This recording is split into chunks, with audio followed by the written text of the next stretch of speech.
"You're not our son, you're our sponsor," Mom joked on Easter, right after I paid €18,000 to cover their debts. Then my sister, the golden child, handed me a mug with her sage, shared advice. "Stop asking why, just pay and smile." So I followed her advice and I did this. The next morning everyone was calling me frantic because come on, it's funny. Mom laughed, raising her wine glass as the Easter centerpiece cast soft shadows on her face. I sat silently, the mug clutched between my hands, the one Lucia had just given me, with a smile that could curdle cream. "Stop asking why. Just pay and smile." Everyone laughed. Even Dad chuckled from his end of the table. Lucia raised her glass in a mocking toast. "To our sponsor," she said. And then, as if it were the punchline to a joke she'd been waiting all night to deliver, Mom finished, "You're not our son, you're our sponsor." The words hung in the air longer than the laughter.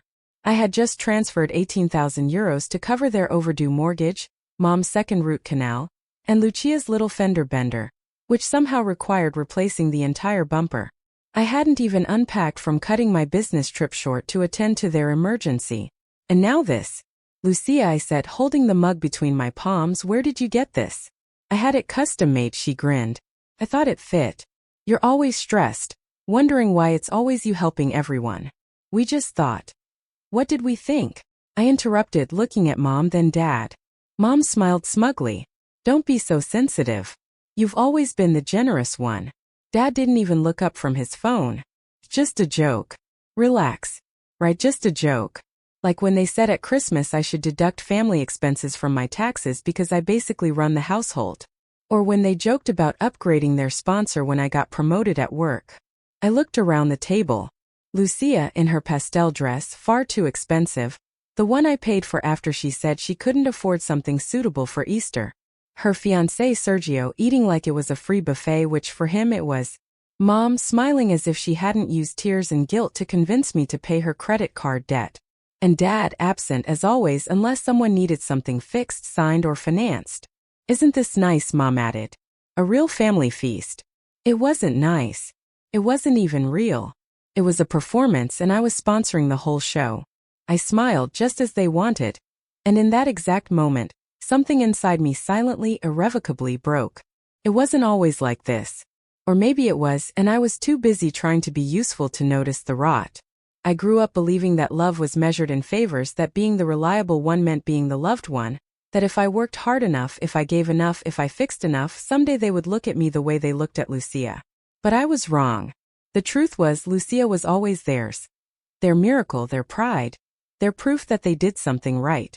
And I was a resource, a backup, a walking, talking safety net, a tool with a pulse. It started slow. It always does.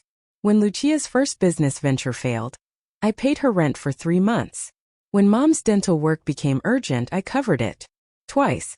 When Dad's old friend couldn't repay a loan, who made sure their lights stayed on? Me. Always me. And every time I stepped up, they made it seem like I was making up for something, like I owed them. "You know, we gave up a lot to raise you," Mom would say every time I hesitated to transfer money.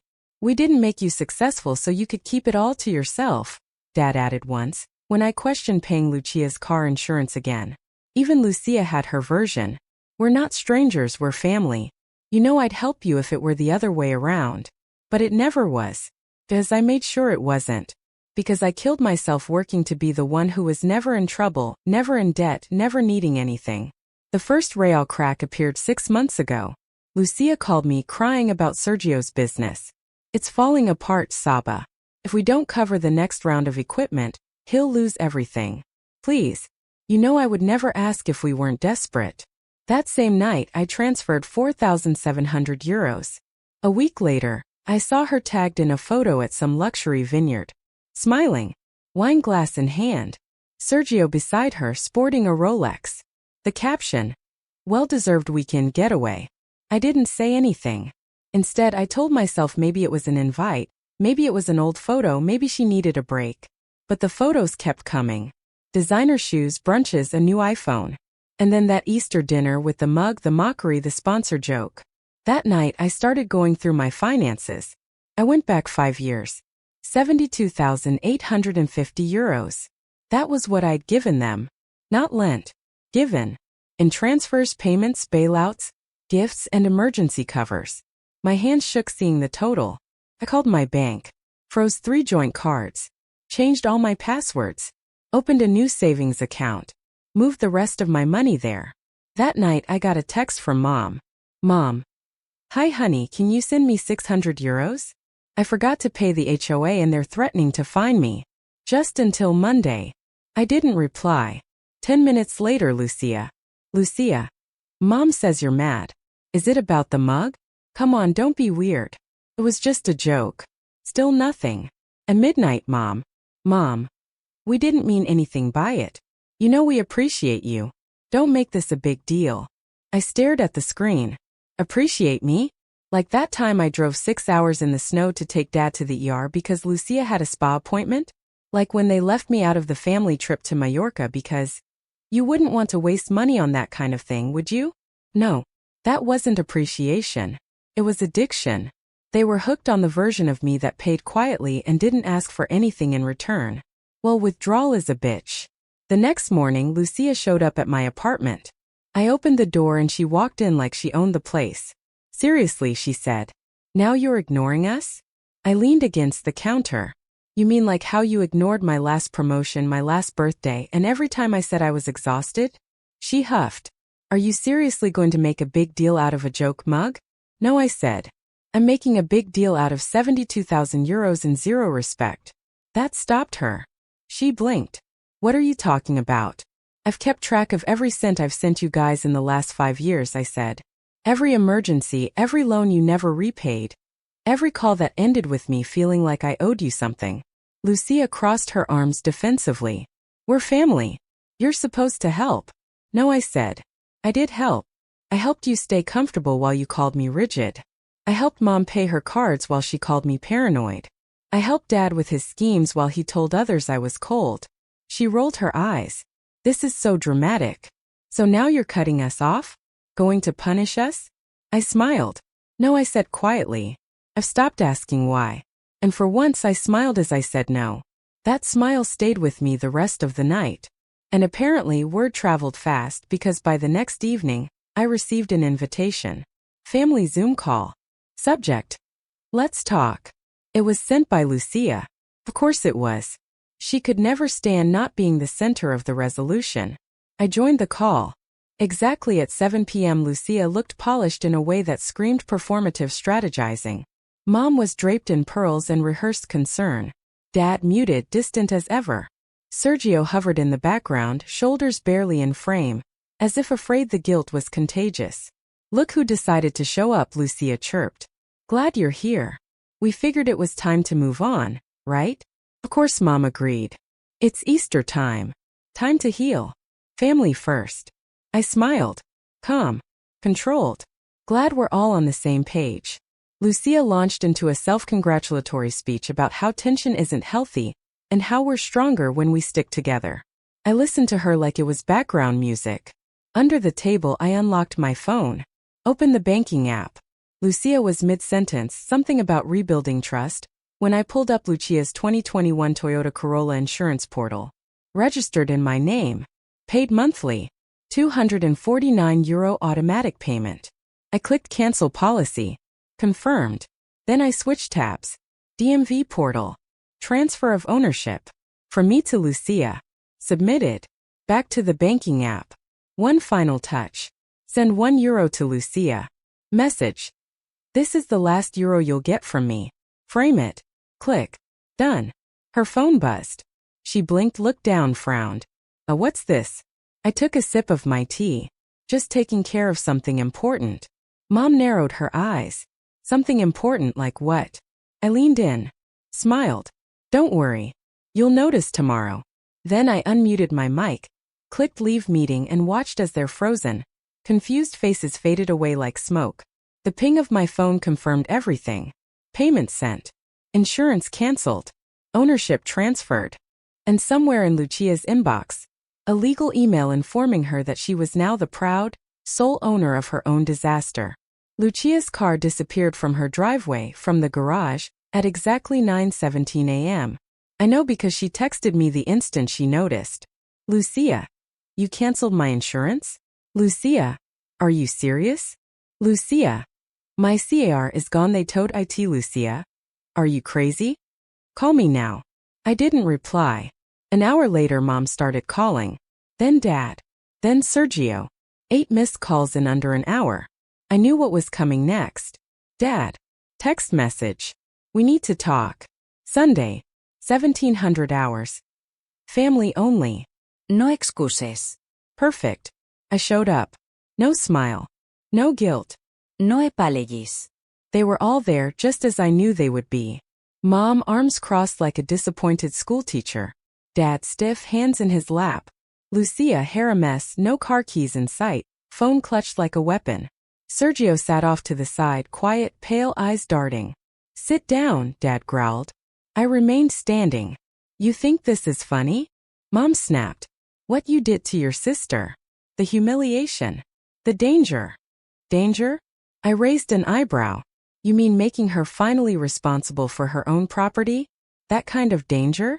Lucia jumped in, voice high and tight. You got my car towed. No, I said. You got your car towed. I just stopped paying for it. I reached into my bag and pulled out a thick folder. Organized. Color-coded. 72,850 euros, I said, placing the folder on the coffee table. That's what I've given this family over the past 5 years. Everyone went silent. I'm not asking anymore.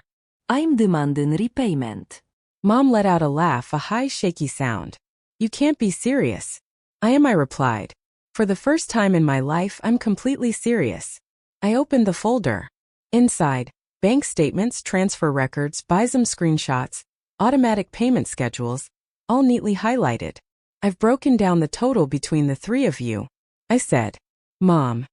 23,700 euros. Lucia. 38,600 euros. Dad. 10,550 euros. I expect a payment plan. I'm giving you 90 days. Dad stood up, his voice low and furious. You think you can treat your family like they're debtors? No, I replied. I think you've treated me like an ATM with a guilt complex. I'm just balancing the books. Lucia rolled her eyes. So now you're keeping score? You said you did all this out of love. And you said you respected me. Then you gave me a mug that said, stop asking why, just pay and smile. I pulled out another document and slid it towards them. Remember that emergency line of credit I opened for the family 3 years ago? The one Mom called just a formality? I pointed to the signature. Legally binding. So yes, I can sue. The room froze. Sergio muttered something under his breath. What? Lucia snapped. He looked at me, then back at her. His voice shook. I told you this would happen. I told you he was going to fight back. You told him? Lucia shrieked. Are you kidding me? I trusted you, Sergio said. You said he would never stand up to us, that he was too soft. Lucia's lip trembled. Mom jumped back in. Are you overreacting? Are you going to destroy this family? No, irraplia. I'm just closing my accounts. Then I pulled out the printout of the €1 transfer, placed it on the table. Transaction note. This is the last euro you'll receive from me. Frame it. And if you think this is a betrayal, I said, walking towards the door, then you haven't even begun to understand what it truly means to lose me.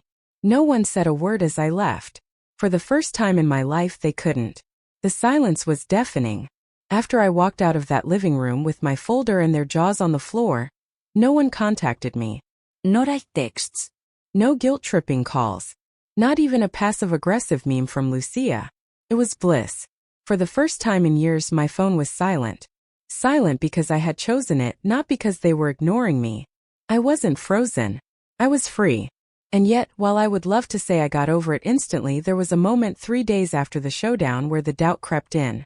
I was at the supermarket, standing in front of the plant-based milk aisle, trying to decide whether to switch brands to save €1 when I thought, what if I was too harsh? What if I could have handled it better? And then like clockwork, my phone buzzed. It was Lucia. Lucia. Just so you know, Mom's blood pressure spiked. Says it's from the stress you caused. There it was. Like a snake rearing its head, the old pattern re-emerged. Guilt. Emotional blackmail. Effective manipulation. But this time I didn't flinch. I typed 2 words. Me blocked. And I meant it. The fallout was immediate. 2 days later, Mom showed up unannounced at my building. I only knew because the doorman called me from reception. He says it's your mother and it's an emergency. I didn't even ask what the emergency was. I just said, tell her the sponsor is out of service. Click. But the most surprising thing wasn't their desperation. It was how good it felt. I started going back to the gym. I slept better. I cooked without compulsively checking the banking app. My apartment felt lighter, like it had been inhabited by ghosts I hadn't noticed until I'd exorcised them. Then one night I got a message I wasn't expecting. It wasn't from Lucia. It wasn't from my parents. It was from Sergio. Sergio. I know this is weird, but can we talk? I stared at the screen for a while. I didn't know if it was a trap. I didn't know if they were using him as a puppet. But curiosity won. Me talk. No favors. No guilt. Just talk. Sergio, I get it truly. I just want to tell you something. Alone. We agreed to meet the next day at a cafe. Neutral ground. He looked like he hadn't slept in a week. I'm not here to defend Lucia, he said as he sat down. Good, I replied, because I have zero interest in hearing it. He nodded. I'm here because I think I'm done too. That got my attention. I saw her lie to your face. I saw your parents enable it. And I kept waiting for them to show an ounce of decency. But they didn't. Now? He ran a hand through his hair. Now she's talking about suing you. For emotional distress. I blinked. Seriously? He nodded. She's losing it. And honestly, I don't think she even believes it will work. She just wants to punish you. I leaned back in my chair. And where do you stand? He looked me in the eye. I'm out. I'm done funding delusions. I already talked to a lawyer. I'm filing. That surprised me more than any blow she could have landed. I'm sorry I didn't speak up sooner, he added. I should have. You were the only one holding everything together. I was just trying to survive. We sat in silence for a while. And just before I left, he handed me an envelope. Inside a check. 1,000 euros. Memo for what they owe you. I know it's not much, he said. But it's from me, not them. I thought you deserved to know someone saw you. It was the first time in years I felt the sting of real tears behind my eyes. Not from pain, but from validation. That night I opened my laptop, pulled up the spreadsheet labeled family debt. Next to Sergio's name I typed, paid 1,000 euros with sincerity. Then I changed the file name. Closure in progress. I poured myself a glass of wine. The good stuff. The kind I used to save for holidays. The ones they always ruined with fake smiles and strained budgets. This time I toasted to me. To peace. To boundaries. To the freedom of not being anyone's sponsor. 3 months have passed. 90 days since I walked out of that house, since I dropped the folder on their coffee table, and walked away from my silence. I haven't seen them since. The calls stopped around week 4. The texts began to dwindle around week 6. I heard through mutual friends that Lucia has been taking some time to heal, which I assume means she's looking for another sucker to fund her lifestyle. I didn't care. I wasn't angry anymore. That's what they never understood. When I said done, I didn't mean I was furious. I meant I was finished. Like a closed chapter. Like a door locked from the inside.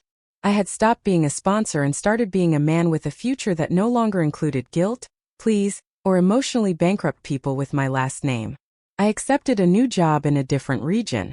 Better pay. Less chaos. New apartment.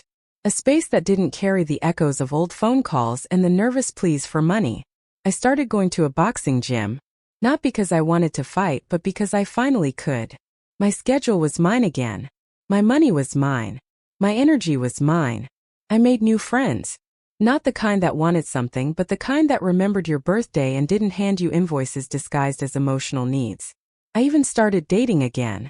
Someone calm. Someone kind. Someone who asked, "What do you need today?" Instead of, "Can you help me?"